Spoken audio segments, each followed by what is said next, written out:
Hello viewers, welcome back to my channel Clips by Mahi.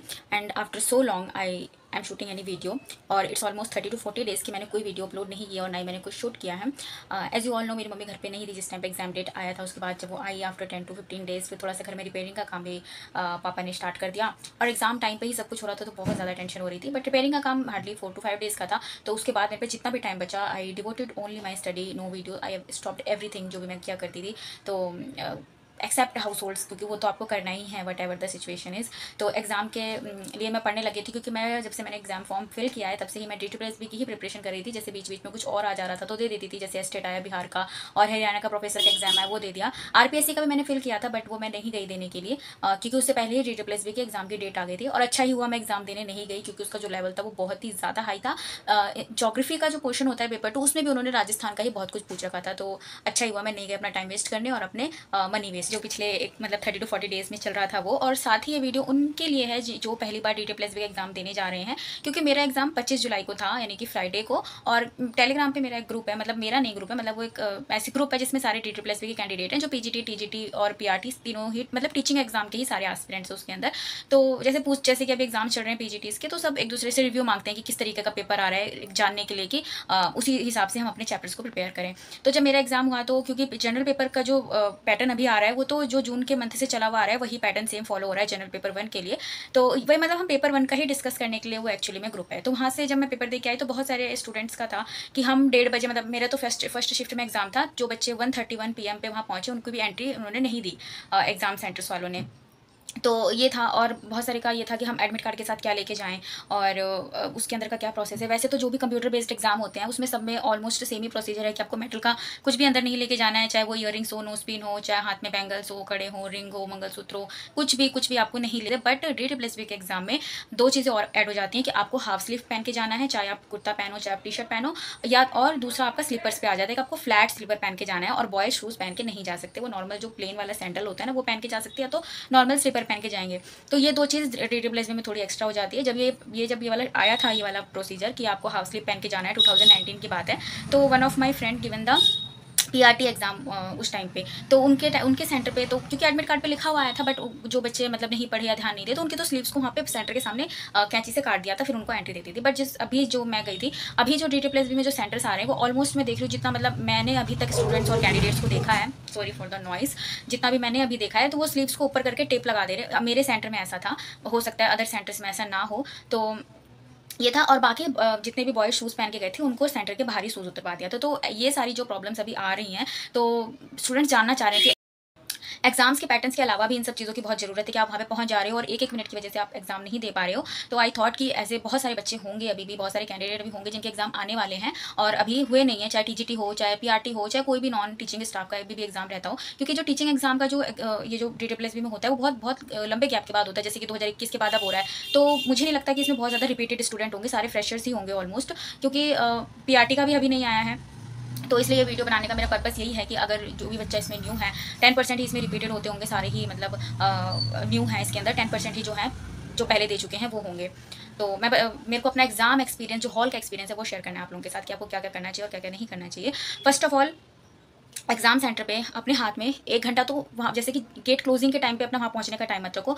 Gate जब entry होती है वहाँ वो आप अपने मन के अंदर टारगेट बना के रखो कि हमें इतने बजे वहाँ पहुँचना है जिस टाइम पे वो अपनी एंट्री लेना शुरू करते हैं। आप गेट का क्लोजिंग टाइम को अपना टाइम मत मानो। जैसे मेरा मॉर्निंग शिफ्ट में था तो 7:30 से एंट्री शुरू थी और 8:30 पे क्लोज हो जाना था गेट। तो मेरे मन के अंदर था कि मैं 7:30 ही पहुँचूंगी और मैं पहुँची 8 बजे थी।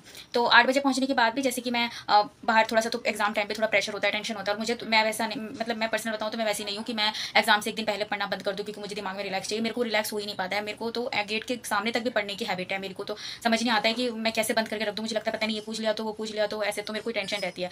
तो इसलिए मैं हमेशा से ये मेरा ये सिवाय सीटेट के अलावा मैंने नेट का पेपर भी दिया है, चाहे कोई सा भी एग्जाम दिया है, तो मैं गेट के सामने तक भी पढ़ती रहती हूँ। तो मेरे को ऐसा कुछ नहीं होता कि एग्जाम में जाने के बाद में कुछ भूल गई, ऐसा कुछ नहीं होता। जैसा एग्जाम जाना होता है वैसे ही जाता है। तो मैं 8 बजे पहुंच गई थी गेट के सामने, तो मैं 8:25 में मैंने एंट्री ले लिया था कि 30 में कैसे अंदर जाऊँ, मैं 8:25 में ही गेट के अंदर मैंने एंट्री ले ली थी। तो अंदर जाने के बाद जो प्रोसेसर हो रहा है, प्रोसीजर्स होते हैं, मैं वो बता देती हूँ। तो पहले तो आपका आधार कार्ड चेक करेंगे और आपका नाम पूछेंगे और साथ में आपका एडमिट कार्ड देखेंगे, ये हो गया। उसके बाद आपको एंट्री दे देंगे मेन गेट में, जो एकदम बाहर गेट है। उसके बाद जब आप एंट्री लोगे तो आपको अपना बैग सबमिट करवाना है। अगर आपको वहाँ सबमिट कराने नहीं है तो बगल में ही पेड वाला भी होता है कि आप वहाँ पे भी बैग सबमिट करा सकते हो। तो मैंने पेड वाले में नहीं कराया था, मैंने सेंटर के अंदर ही कराया था, बट उन्होंने बोला था कि हमारी कोई रिस्पॉन्सिबिलिटी नहीं होगी, जो भी आप सामान उसमें धरोगे। तो कैश तो मैंने अपने पॉकेट में रख लिया था, बाकी फ़ोन और जो मैं रजिस्टर ले गई थी रिवीजन के लिए वो मेरे बैग में था। और पानी की बोतल ट्रांसपेरेंट होनी चाहिए, जिसमें कि दिखना चाहिए, चाहे वो किसी भी कलर की हो, बट वो ट्रांसपेरेंट होनी चाहिए। वैसे स्टील का, मेटल का, वैसे हार्ड प्लास्टिक का, जिसमें कि अंदर क्या पानी है या क्या है दिखना आ रहा हो, वो उसको अलाउड नहीं करते हैं। जो बिल्कुल वो जो ट्रांसपेरेंट होती है ना, जिसमें हम कोल्ड ड्रिंक्स पीते हैं, वो वाली बोतल भी अलाउड है। सबसे अच्छी वही बॉटल है, या तो फिर आप वाइट बॉटल रख लो, सबसे बेस्ट है। उसके बाद अंदर जाने के बाद आपका एक फोटो लिया जाएगा विद आधार कार्ड और आपके एडमिट कार्ड, आप ऐसे खड़े रहोगे लेकर और आपका फोटो क्लिक होगा। तो उस वो जो फोटो क्लिक होगी उसमें पहले आपके आधार कार्ड को और आपके आईडी कार्ड को ज़्यादा फोकस किया जाएगा। फिर आपका दूसरा फोटो क्लिक होगा जिसमें आप कंप्लीटली आओगे, दो बार फोटो क्लिक होगी। फिर उसके बाद आप अंदर जाओगे, नहीं, फिर फोटो क्लिक होने के बाद जैसे कि मेल उधर हो जाते हैं, फीमेल इधर, और फीमेल की कंप्लीटली चेकिंग होती है बॉडीज़ में, मतलब कि पॉकेट में कुछ नहीं है या फिर कुछ भी ऐसा वैसा, मतलब कंप्लीटली वैसे पूरी बॉडी को टच करके वो चेक करते हैं। मशीनी चेक नहीं है, वो हाथ से ऐसे ऐसे करके चेक करते हैं पॉकेट्स में और बैक में। और जैसे बाल खुले हैं तो वो रबड़ बंधवा देंगे, क्लचर है तो क्लचर तो आपको वहाँ पे गेट पे हटा देना, जहाँ पे आप बैग सबमिट करोगे वो खुद ही बोल देंगे कि क्लचर अपना उसमें रख के जाओ। और बाकी कुछ भी अगर रह जाता है, नहीं देखते जो बैग सबमिट करते हैं, तो फिर वो जो फीमेल्स चेक कर रही हैं वो रखवा लेती हैं और कॉइन्स वगैरह निकलवा लेती हैं, क्लिप्स लगी हैं तो निकलवा लेती हैं। और अगर आपके स्लीव्स लॉन्ग है तो उस पर टेप लगा देती हैं। अगर नोज पियर्सिंग हो रखी है और उस पर आपने नोज पिन पहन रखा है, अगर पहले तो बोलेंगे उतारो, अगर उतर जाता है तो ठीक है, लेकिन जैसे मैंने वहाँ पे देखा तो 2-3 गर्ल्स के यहाँ पे उन्होंने टेप लगा दी थी। और यहाँ पर भी जैसे कि टेप लगी हुई थी, किसके पता नहीं ये इयरिंग्स उतरी या नहीं उतरी, शायद गोल्ड की ना उतरी हो, इसलिए मैंने, क्योंकि एक ही 2 लोगों का देखा कि यहाँ पे उनकी टेप लगी हुई है। और कुछ बॉयज़ ऐसे थे जिन्होंने कलावा बांध रखा था, शायद उनकी मन्नत का या फिर किसी चीज़ का होगा, तो उनके भी पूरे हाथ पे ऐसे टेप लगा दिया था। और बॉयज़ के जितने भी बॉयज़ शूज़ पहन के आए थे उन सभी के शूज़ ग्राउंड फ्लोर पर ही उतरवा दिए थे। और मेरा जो सेंटर था वो नोएडा के 62 जोन 2 में था। वो 1-2 जोन है, मतलब जोन 1 जोन 2 और भी सेंटर होंगे नोएडा में, मेरे को आइडिया नहीं है। मैं पहली बार नोएडा गई थी किसी एग्जाम को देने के लिए। बाकी जैसे कि सीटेट का भी कंप्यूटर बेस्ड है तो वो आसपास ही पड़ जाता है, घर के आसपास, जैसे नांगलोई और इन सब में। तो मेटल का तो हर कंप्यूटर बेस्ड एग्जाम में तो ये कि आप मेटल की कोई भी चीज़ अंदर नहीं लेके जा सकते। बट DTPLSB में स्लीव्स और स्लीपर्स, ये दोनों चीज़ और इंपॉर्टेंट हो जाती है, तो इसलिए बच्चे घबरा भी जाते हैं। क्योंकि पिछला जो DTPLSB का एक्सपीरियंस है वो बहुत ही बच्चों का खतरनाक रहा है, क्योंकि स्लीव्स काट दी। और मतलब मेरी जिस फ्रेंड जिसमें गई थी उसमें तो बॉयज़ की शर्ट्स ही उतरवा दी थी कि आप ऐसे ही जाओ, मतलब सैंडो बनियान में जाओ। तो ऐसा सुनने में आया था, तो वो बहुत एम्बैरेसिंग हो जाता है। तो इस बट हमारा सेंटर में ऐसा नहीं था, बॉयज़ की सारी स्लीव्स को यहाँ तक उठवा के, जैसे यहाँ तक, फिर यहाँ पे टेप लगा दिया था ब्राउन वाला, ये था। उसके बाद जो फ्लोर्स डिवीज़न हो रखा है वहाँ पे फ्लोर में चढ़ते चढ़ते, मतलब एक फ्लोर, वहाँ का एक फ्लोर लिटरली बता रही हूँ, हमारे जो घर में सीढ़ियाँ होती है ना उसके 4 के बराबर है। मतलब आप अपने घर में पूरा जैसे 2 या 3 फ्लोर भी चढ़ते हो ना, जितना आप नहीं थकोगे उतना आप उस फ्लोर के एक फ्लोर को खत्म करने में थक जाओगे। मतलब मेरी तो हालत ख़राब हो गई थी ग्राउंड फ्लोर से। फर्स्ट फ्लोर में जब मैं गई, मैंने बोला अभी फर्स्ट फ्लोर ही आया है, ऐसा सीन था। मतलब मेरा ऐसा शॉकिंग रिएक्शन था, मैं इतना थका हुआ फील कर रही थी। पहले मुझे लगा कि शायद मेरा एग्जाम है, इसलिए मुझे इतनी घबराहट और एंग्जाइटी हो रही है कि मैं एक फ्लोर में इतना थक रही हूँ। बट नहीं, वो सच में थकावट थी, वो दिमाग की थकावट नहीं थी, वो सच में थकावट थी। क्योंकि वो बहुत सारी सीढ़ियाँ थी भाई, वो 7, मेरा तो 7th फ्लोर पे था। मुझे तो अंतरिक्ष में जाने जैसे लग रहा था। मतलब तब तो एग्जाम था तो फटाफट चढ़ के आ गई। मतलब बहुत हालत खराब थी मेरी, तो स्पीडी स्लो हो गई थी वहाँ पे चढ़ने में। कम से कम मेरे को लगता है 10 से 15 मिनट उस 7th फ्लोर को चढ़ने के लिए चाहिए, क्योंकि मेरा लास्ट फ्लोर था बिल्कुल। एग्जाम तो हो गया। उसके बाद जब आप एग्जाम सेंटर के हॉल में एंटर करते हो तो वहाँ पर एक होगा आपका बायोमेट्रिक, वो भी हर कंप्यूटर बेस्ड एग्जाम में होता है बट एक ही बार होता है। बट यहाँ पर बायोमेट्रिक भी आपका 2 बार होगा, पहले आइस का और फिंगर्स का, वो जो लेफ्ट हैंड का, थंब का, और ये जो इस वाले फिंगर का, स्मॉल फिंगर का होता है, वो तो होता ही है। बट ये जो सीट अलॉटमेंट होती है ना, वो भी पहले से ही डिसाइडेड नहीं होती है। पहले आप अपना बायोमेट्रिक करवाओगे, देन सेकंड रजिस्ट्रेशन डेस्क पे जाकर, जो आपका हॉल होता है ना वहीं पे डेस्क बने होते हैं, मतलब 2 कंप्यूटर पे 2 इन्विजिलेटर्स बैठे होते हैं, वो आपको ये काम करवा रहे होते हैं। तो फिर आपको सेकंड जाने के बाद फिर से आपका बायोमेट्रिक और फिंगर का होगा। उसके बाद आपको सीट पीछे से ही अलॉट आएगी, मतलब ऑनलाइन ही आपको अलॉटमेंट होगा कि आपको C2 पे जाना है, C6 पे जाना है। फिर आप उसके अकॉर्डिंग जाकर बैठोगे। आप जैसे नेट का एग्जाम होता है, सीटेट का होता है, पहले से डिसाइडेड होता है, अपने रोल नंबर के हिसाब से जाकर बैठ जाओ बायोमेट्रिक के बाद। बट इसमें ऐसा नहीं था। इसमें आपको एग्जाम ही देगा, मतलब पीछे से ही होकर आएगा आपकी सीट का अलॉटमेंट। ये हो गया। और दूसरी बात, बहुत ज़्यादा गर्मी है क्योंकि मैंने फ़ैन ऑफ कर रखा है वीडियो बनाने के चक्कर में। एसी वाले रूम में मम्मी सोई है तो I don't want to disturb her, तो मैं यहीं पर ही बैठी हूँ। उसके बाद ये वाला सिस्टम खत्म होने के बाद आपका एग्जाम शुरू होता है। एग्जाम मतलब मैं 8:25 पे अंदर एंट्री हो चुकी थी, और जब मैं अपने डेस्क पे पहुंची हूँ जहाँ पर मेरी सीट थी, वहाँ पर जब मैंने स्क्रीन देखा तो बच्चे ऑलरेडी स्टार्ट कर चुके थे। एग्जाम अभी स्टार्ट नहीं हुआ था। वो दिख रहा था कि आपको अपना पासवर्ड डाल देना है, पासवर्ड डालने वाला ऑप्शन आ गया था। वो आने के बाद फिर 7 मिनट मेरे एग्जाम को बचे थे, सिर्फ 7 मिनट। टाइमर दिखा रहा था कि 7 मिनट के बाद आपका एग्जाम आ जाएगा। और उसमें भी एक NOC लिखना था, मतलब एक फॉर्म मिलेगा वहाँ पे, उसमें हिंदी में एक पैराग्राफ होता है, इंग्लिश में एक पैराग्राफ होता है, नीचे आपके साइन और इन्विजिलेटर के साइन, और उसमें लिखा होता है कि मैंने जो भी अपनी इन्फॉर्मेशन दी है वो बिल्कुल करेक्ट है, और अगर बाई चांस कुछ गलत होता है ऐसे ऐसे, तो आपको आयोग इसके लिए रिस्पॉन्सिबल नहीं है, जो होगा आप रिस्पॉन्सिबल हो, क्योंकि सब कुछ आपकी ही उसमें हो रहा है, मतलब आपने जो भी डॉक्यूमेंट दिया है, जो भी सब कुछ वही लिखा रहता है हिंदी इंग्लिश में, ठीक है। पूरी तो कंप्लीट लाइन मुझे याद भी नहीं है, बस यही था कि जो भी आपने इन्फॉर्मेशन दी है वो करेक्ट है, और अगर कुछ मिस इंटरप्रिटेशन होती है तो आयोग इज नॉट रिस्पॉन्सिबल, उसके जिम्मेदार आप होगे, और फिर जो आयोग जो भी डिसीजन लेगा उसके लिए आप कोई आपत्ति नहीं करोगे। तो वो हिंदी और इंग्लिश में बस दोनों जगह यही लिखा हुआ है, और आपको हिंदी के पैराग्राफ के नीचे 4 लाइनें छोड़ रखी हैं, फिल इन द ब्लैंक्स, आपको उसी को ही कॉपी करना है, और इंग्लिश के पैराग्राफ में सेम वही ट्रांसलेशन है, उसको आपको लिख लेना है और साइन करके इन्विजिलेटर को दे देना है। ये हो जाता है। उसके बाद फिर एक इन्विजिलेटर का भी आपको वो जो सिग्नेचर और फॉर्म भरना होता है वो होता है, मतलब 2 फॉर्म वहाँ पे होता है, उसमें कुछ भरना नहीं होता, बस वो एक अटेंडेंस शीट टाइप होती है, वो होता है। उसके बाद आपका एग्जाम इतने में, मतलब लिखने विखने में भी 3 से 4 मिनट लग जाता है, और उसके जब ये सब काम हुआ तो 2 मिनट 22 या 23 मिनट रिमेनिंग, 23 सेकंड रिमेनिंग थे जब मेरा एग्जाम स्टार्ट होने वाला था। तो बस मैंने वॉशरूम गई, थोड़ा अपने आप को काम किया, और मेरा एग्जाम स्टार्ट हो चुका था। तो जिन बच्चों को ये दिक्कत थी ना कि 131 हो गए थे और हमें एंट्री नहीं दी, तो मुझे लगता है कि शायद उन्होंने, मतलब क्या सही है क्या गलत मैं ये तो नहीं बोलूँगी, लेकिन टाइम की वैल्यू को आप समझो, क्योंकि अंदर इतना सारा प्रोसेस होना होता है। तो अगर वो आपको, क्योंकि जैसे मैंने 825 पे एंट्री लिया था, तो मेरे पीछे कम से कम 18 to 20 स्टूडेंट हैं, हर फ्लोर के अलग अलग, मतलब जो जिनकी फोटोज़ वगैरह क्लिक हो रही, तो मतलब 18-20 स्टूडेंट्स के बाद जब वो अगर टाइम खत्म होने के बाद भी अगर एंट्री देते रहेंगे, तो ये जो प्रोसीजर हो रहा है अंदर जाने के बाद, इसमें तो आपका टाइम भी खत्म हो जाएगा एग्जाम का, कम से कम आपका 10 से 15 मिनट एग्जाम का इफेक्ट होगा, और जो आप पैनिक क्रिएट करोगे वो भी, और जो बच्चे एग्जाम दे रहे हैं उनके लिए भी पैनिक क्रिएट होगा। तो शायद यही रीज़न है कि वो लोग एंट्री नहीं देते हैं। मतलब मैंने पहली बार इतना कोई स्ट्रिक्ट चेकिंग, जैसे लग रहा था कि मैं इस गोले से उस गोले में जा रही हूँ, मुझे तो फर्स्ट टाइम मैंने किसी एग्जाम में इतनी सारी चेकिंग्स दी है। मतलब कंप्यूटर बेस्ड एग्जाम मैंने नेट का भी दिया है, सीटेट का भी दिया है, बट इतनी चेकिंग नहीं होती, एक normal just checking formalities type होती है बस, बट इसमें बहुत ज़्यादा था। उसके बाद एग्ज़ाम में भी टाइम मैनेजमेंट, जो अब एग्जाम का एक्सपीरियंस बता रही हूँ कि एग्जाम में क्या, क्योंकि मेरा फर्स्ट अटैम्प्ट था DT+B में, और आपको पता है कि हम नेट के, जैसे कि नेट के पेपर में हम 150 क्वेश्चन करते हैं और हमारे पास 3 आवर्स होते हैं, और उसमें ऐसे मैथ का कुछ कैलकुलेशन नहीं होता, अपने सब्जेक्ट 100 होता है, 50 मार्क्स का हमारा पेपर 1 होता है, लेकिन इसमें 300 क्वेश्चन हैं और आपके पास 3 आवर्स का टाइम है, ठीक है। 300 क्वेश्चन है, क्योंकि 200 आपके सब्जेक्ट है, मतलब 180 आपके सब्जेक्ट हैं, 180 आपका सब्जेक्ट है, और 20 मार्क्स टीचिंग मेथोडोलॉजी है, और पेपर 1 में आपके 100 क्वेश्चन है, और उसमें मैथ भी है, रीजनिंग भी है। तो मेरे से तो बहुत ही ज़्यादा ब्लंडर वाला काम हुआ है कि मैं मतलब एक ऐसा था जो मुझे नहीं आता था, मैथमेटिकल ऑपरेशन का क्वेश्चन था, जो मुझे लगता था कि क्योंकि वो मैं कितना भी प्रैक्टिस कर लूँ मुझसे होता नहीं था, क्योंकि उसमें कुछ ज़्यादा ही क्यूब रूट स्क्वायर रूट वाला वो क्वेश्चन होता है, तो मैंने उसकी प्रैक्टिस करी नहीं थी कुछ खास। तो उसका एक क्वेश्चन था, तो उसको छोड़ने के बाद सारे क्वेश्चन मुझे ऐसा लगता था कि मैं कर लूँगी, और मैंने किया भी, और मैंने अपने 35 मिनट सिर्फ रीजनिंग के 20 क्वेश्चन करने में निकाल दिए। और सबसे बड़ी बात, मुझे वहाँ पे टाइमर ही नजर नहीं आ रहा है, क्योंकि टाइमर जो है वो स्क्रीन के बीचों बीच होता है, इस मतलब टॉप पे, और मैं बॉटम के कॉर्नर्स में टाइम को देखने की बार बार मेरी नजर तो गई कि टाइमर किधर चल रहा है, लेकिन उधर मैं पहुंची नहीं, क्योंकि बीच में था टाइमर, जहाँ पे हमारा क्वेश्चन मार्क का टिक करने का होता है ना, कि दिख रहा होता है कि आपने कितना टिक कर दिया, कितना रिमेनिंग है, उसके बीचों बीच, मतलब स्क्रीन के बीचों बीच में आपका टाइमर चल रहा था, और मेरा ध्यान बीचों बीच गया नहीं, कॉर्नर्स पे ही था। तो मुझे लगा शायद DT+B का एग्जाम में टाइमर वाइमर का कोई सीन ही ना होता हो, डायरेक्ट पेपर बंद हो जाता होगा, बट ऐसा तो कुछ होता नहीं। मतलब एग्जाम में मेरा भी दिमाग नहीं चल रहा था, एकदम इलॉजिकल चीज़ें दिमाग में आती कि टाइमर ही नहीं होगा DT+B के एग्जाम में, बट ऐसा नहीं था। तो टाइमर था, लेकिन जब मैंने अपना रीजनिंग में और मैथ के 9 क्वेश्चन कर चुकी हूँ, और जनरल पेपर को, क्योंकि रीजनिंग के बाद जनरल पेपर आ गया था, वो जैसे ST वगैरह होती है ना, वो GA वाला पार्ट आ गया था आफ्टर रीजनिंग, तो उसको भी मैं पढ़ के निकाल रही हूँ। उसमें से सिर्फ मुझे 4 क्वेश्चन आते थे जो मैंने कहीं देखे हुए थे। मॉडर्न हिस्ट्री का एक भी क्वेश्चन नहीं था। मैं मॉडर्न हिस्ट्री के रिवॉल्ट्स को, और ये जो ये क्या कह रही हूँ, भक्ति कह रही हूँ, जो भी हमारे रिलीजियस मूवमेंट्स हुए हैं, 1857 का रिवॉल्ट हुआ है, गांधी नीरा, मैं ये सब लूसेंट से याद करती रह गई, और एक भी क्वेश्चन नहीं था मॉडर्न हिस्ट्री का, एक भी क्वेश्चन। सब कुछ मिडिएवल का भर रखा था, मुगल साम्राज्य का और उनके क्रोनोलॉजी का, दीवाने कुल को क्या कहते हैं ये, और ये ऐसे क्वेश्चंस थे। बट फिर भी मैंने 7th क्लास में बच्चों को पढ़ाया, बट फिर भी उसका भी कुछ भी ध्यान नहीं आ रहा था यार। बट फिर भी मैंने 10 अटैम्प्ट कर दिया है जनरल में, मुझे कुछ ना आते हुए भी और आते हुए भी, क्योंकि बायोलॉजी की क्लासेस मैंने ली थी। और क्वेश्चन भी पूछा क्या है, मतलब मैंने आइस पढ़ के गई हूँ, मैं सेल्स पढ़ के गई हूँ, और जो क्वेश्चन पूछा है वो पूछा है कि प्लांट का कुछ क्वेश्चन था। फिर भी मुझे ऐसा लगा कि मैंने जाइलम या तो फाइलम कुछ तो पढ़ा है। अब मैं जाइलम फाइलम में कन्फ्यूज़ हो गई वहाँ पे, तो पता नहीं मैं सही करके आई हूँ या गलत करके आई, क्योंकि क्वेश्चन भी एक्जैक्टली याद नहीं आ रहा है कि क्या दिया था। बहुत ज़्यादा मतलब टाइम मैनेजमेंट बहुत इंपॉर्टेंट है उस एग्जाम में। क्वेश्चन आपको आते हों फिर भी आपको लगता है कि आपको छोड़ना पड़ेगा अगर आपको आगे टाइम चाहिए, जैसे रीजनिंग और मैथ के उसमें। और उसके बाद आते हैं मैथ वाले क्वेश्चन में। मैथ के 9 क्वेश्चन ऐसे थे, मतलब 6 से 7 क्वेश्चन ऐसे थे जो मैंने प्रैक्टिस कर रखे थे और जो मुझे आते थे और मैंने फटाफट से कर दिए। बट कुछ क्वेश्चन ऐसे थे जो बहुत पहले कर रखा था और वो ध्यान नहीं आ रहा था, बट किया हुआ है, सबकॉन्शियस माइंड में कहीं है, बट एक्जैक्टली याद नहीं आ रहा है कि इसके आगे का क्या प्रोसीजर है। तो जैसे कि सर किसी भी चीज़ को स्टार्ट करते हैं तो छोटा सा एग्जांपल देते हैं, फिर उसके बाद उसका टफ पर पोर्शन कराते हैं। तो मैंने भी जैसे कि 20% का पहले मैंने निकाला, एक प्राइस एंड एक्सपेंडिचर करके क्वेश्चन था। प्राइस एंड एक्सपेंडिचर वाले क्वेश्चन में मैं कंफ्यूज हो गई कि अरे भाई मैं क्या करूँ मतलब मुझे उसमें 2 से 3 मिनट सोचने में लगे कि मैं क्या करूँ। बट वो क्वेश्चन इतना था ही नहीं, वो क्वेश्चन सिर्फ 2 सेकंड का था। लेकिन क्योंकि हम नॉन मैथ वाले जो बच्चे होते हैं ना, इतना मैं तो SSC लेवल तक का भी मैथ करके चली गई थी, तो फिर उस ईजी वाले को मैं समझ नहीं पा रही थी क्या होगा। मतलब एग्जाम इज, मेरे को लगता है कि जो मैंने एक्सपीरियंस किया ना, कि आप कितना भी पढ़ के जाओ, एग्जाम में आप कैसा मतलब वो करो ना, उस पर डिपेंड करता है सब कुछ। तो मैं वहाँ पे तो प्राइस एंड एक्सपेंडिचर के भी वो वो क्रॉस मल्टीप्लिकेशन और इन्वर्सली प्रोपोर्शनल और क्या कहते हैं वो प्रोपोर्शनल और इन्वर्सली प्रोपोर्शनल, इन समय भी मैं बहुत कंफ्यूज थी भाई।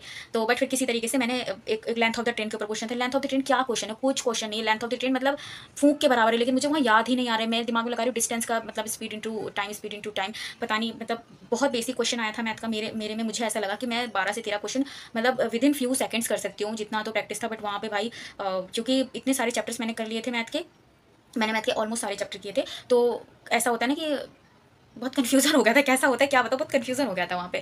तो 2-3 मतलब 4 से 5 क्वेश्चन ऐसे थे जो मैं कर सकती थी, उसमें से सिर्फ मैं 2-3 करके आई हूँ। और मेंसुरेशन के क्वेश्चन टफ थे, और वो अगर मैं करने बैठती तो मैं भूल जाती, और मेरे को फॉर्मुलाज भी याद नहीं थे, मतलब मैं भूल जा रही थी बार बार, तो मैंने उस पर ज़्यादा ध्यान नहीं दिया। मेंसुरेशन के मेरे में 3 थे, तो इन शॉर्ट मैं 9 क्वेश्चन तो करके आई हूँ मैथ के, और एक क्वेश्चन में तुक्का मार के आई हूँ लेंथ ऑफ द ट्रेन का। तो ये था 10 क्वेश्चन वो किया, और जब मैंने ये तीनों क्वेश्चन खत्म कर दिया तब मुझे पता चलता है कि टाइमर चल रहा है बीचों बीच में, और सिर्फ मेरे पे 90 मिनट्स रिमेनिंग है। और जो मेरी हालत ख़राब हुई, इतना पैनिक हुआ मुझे, मैं क्या करूँ, कैसे करूँ। 200 क्वेश्चन तो मेरे पेपर 2 में, और हिंदी इंग्लिश का क्वेश्चन कंप्लीटली रिमेनिंग है। जो मैंने हफड़ा तफड़ी, मैंने अपनी चेयर को आगे खींचा, मतलब स्क्रीन ये है और मैं यहाँ हूँ, मतलब बिल्कुल एकदम इतना सा गैप था स्क्रीन और मैंने बिल्कुल अपनी आंखें घुसा दी स्क्रीन के अंदर। और जो फिर मैंने हिंदी इंग्लिश करना शुरू किया, जो मुझे बिल्कुल नहीं आता था, जैसे एंटोनिम सिनोनिम तो कुछ भी पूछता है, तो वो एक एंटोनिम ऐसा था जो मैंने कहीं देखा ही नहीं था, मैंने उसको कंप्लीटली छोड़ दिया। बाकी मैंने इंग्लिश का सारा अटैम्प्ट कर दिया, और हिंदी का भी सेम था, मैंने सब हिंदी में मैंने 20 आउट ऑफ 20 अटैम्प्ट कर दिया। और जब ये दोनों क्वेश्चन खत्म हुआ, और पैसेज में बताऊँ क्या हो रहा था, पैसेज मैंने पढ़ना शुरू किया, क्योंकि इतना पैनिक हो चुका था, मुझे ऐसा लग रहा था कि मैं कैसे करूँगी, क्योंकि मुझे 1 घंटा 20 मिनट के अंदर मेरी स्पीड थी कि मैं पेपर 1 निपटा ले रही हूँ, लेकिन वहाँ मेरा 90 मतलब 1.5 घंटा जा चुका है ऑलरेडी। और इतना मतलब पैनिक हो जाता है ना, 90 मिनट लिखा आ रहा है कि बचा हुआ है, और मैं सोच रही हूँ 90 मिनट मतलब कितना कितना घंटा बचा हुआ है, मैं उसको देख रही हूँ 90 मिनट मतलब 30 मिनट मतलब आधा घंटा 60 मिनट, मतलब मैं ये सोच रही हूँ, इतना आपको टेंशन हो जाता है वहाँ पे। मुझे लगा सिर्फ 1.5 घंटा बचा, मेरे को इतने सारे क्वेश्चन करने, मैं एकदम मैं क्या बताऊँ, वो जो एक्सपीरियंस था, मतलब ऐसा लग रहा था कि मेरी पूरी बॉडी सुन्न हो चुकी है, सिर्फ मेरा ये जो माउस वाला स्क्रीन है वो चल रहा है, और मेरी आई बॉल्स घूम रही है, बस इतना ही था एग्जाम में। और मैंने सारा मतलब जैसे नॉर्मल जो पैरा जंपर होता है ना, मुझे उसको भी पढ़ने में ऐसा फंबल हो रहा था अंदर से, समझ नहीं आ रहा था क्या लिखा। फिर मैंने अपने आप को एक बहुत डीप ऐसे सांस लिया, और फिर मैंने क्या कहते हैं अपना पेपर करना शुरू किया। और फिर जब पेपर 1 क्या कहते हैं हिंदी और इंग्लिश का जब मैंने सबमिट किया, तो मेरे पे 66 मिनट रिमेनिंग था 200 क्वेश्चन के लिए। और पैसेज को पढ़ने में तो मुझे ऐसा लग रहा था कि मैं मर ही जाऊंगी, मतलब इतना मुझे पैनिक अटैक हो रहा था। बट फिर भी मेरे को 3 से 4 बार सिर्फ पैराग्राफ को पढ़ना पड़ा। पैराग्राफ इतना टफ नहीं था, लेकिन फिर भी पढ़ा, मतलब अगर इंसान काम होता, टाइम मैनेज करके चलता, तो बहुत ईजी था वो पैराग्राफ भी। ऐसा नहीं था जो मैं कभी कभी करती थी, मेरे सिर्फ 3 ही क्वेश्चन ठीक होते थे, 2 ही क्वेश्चन ठीक होते थे, वैसा नहीं था वो। उसमें एक एंटोनियम था जो मुझे नहीं आता था, वो मैंने छोड़ दिया। और सेम हिंदी का पैराग्राफ तो बस इतना सा होता है 5-6 लाइन का, उसको भी साहित्य मैं क्या बोलना चाहता है ये, क्या बोलना चाहता है ये पैराग्राफ, क्या बोलना चाहता है, इतना वो। फिर मैंने आराम से थोड़ा सा पढ़ा उसको, एक लाइन। तो फिर पैराग्राफ के चक्कर में मुझे उसमें 15 मिनट मेरा गया।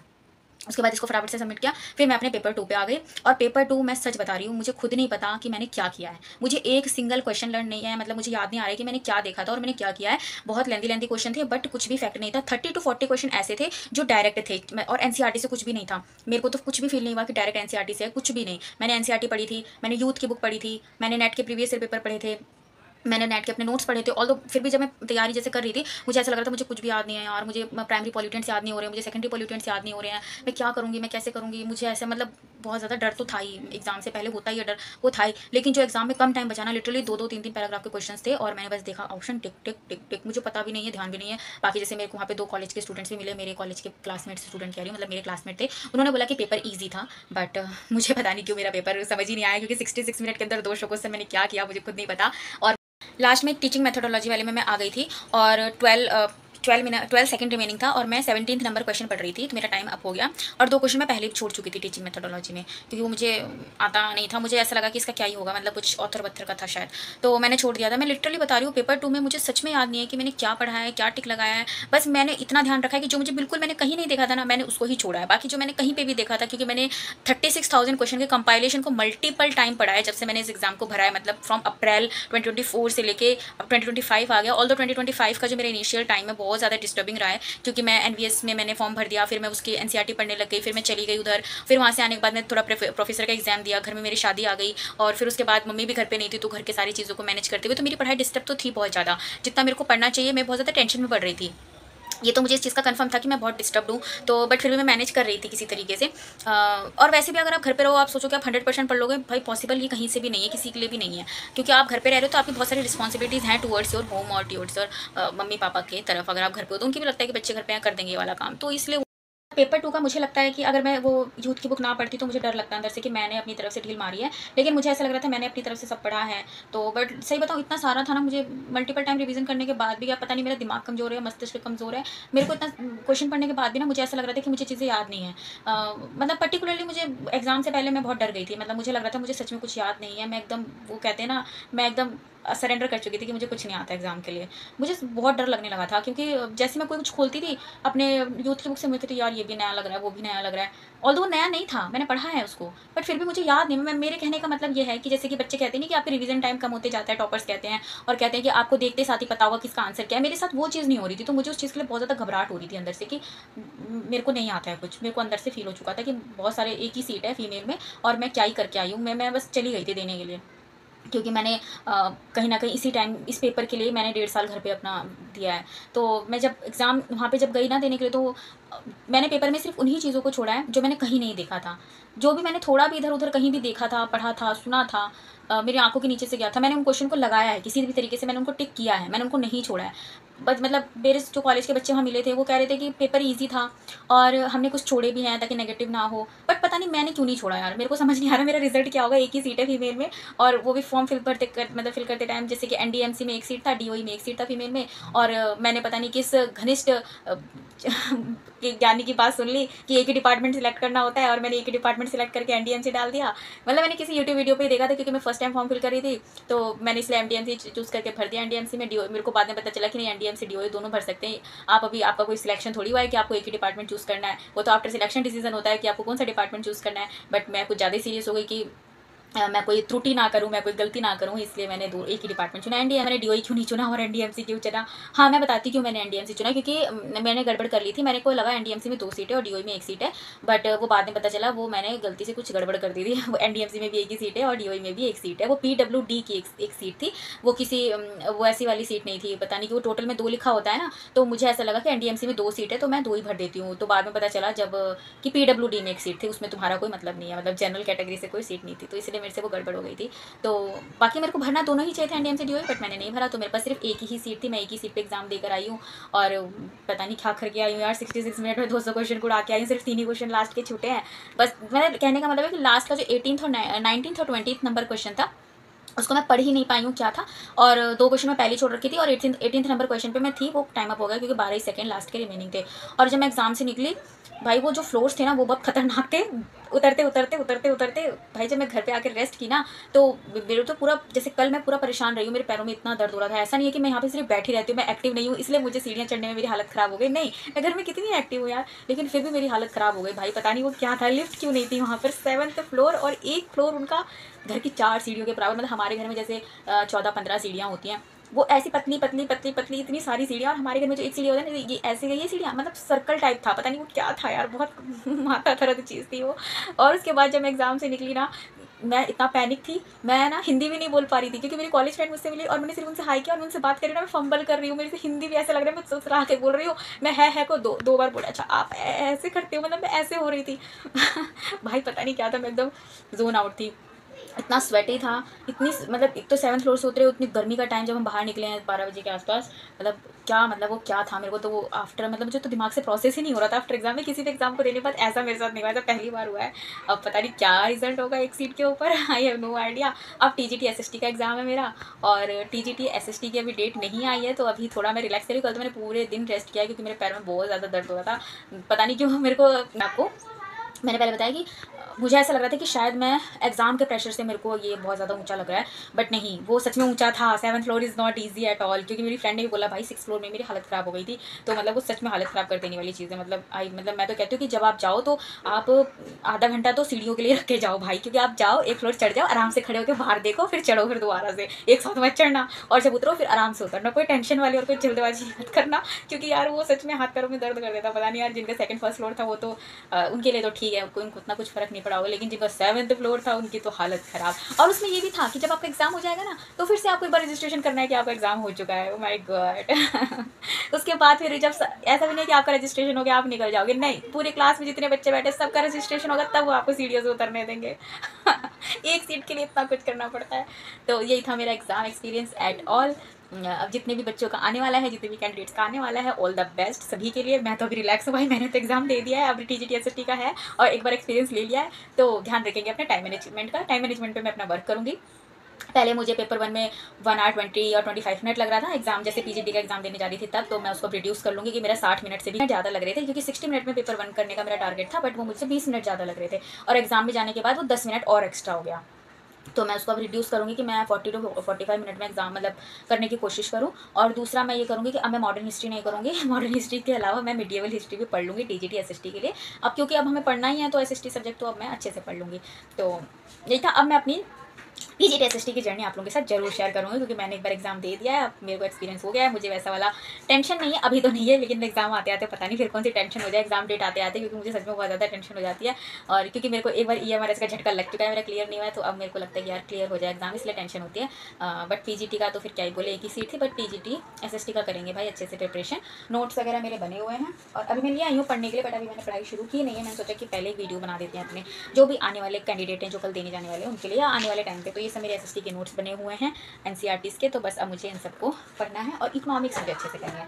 बाय बाय, अब मिलेंगे नई वीडियो में, नई स्टडी रूटीन में। अब अच्छे से पढ़ाई करेंगे भाई, TGT SST में कोई जोर नहीं मारना है, क्योंकि फिर घर वाले पीट देंगे पकड़ के। Bye bye, have a nice day, Radhe Radhe.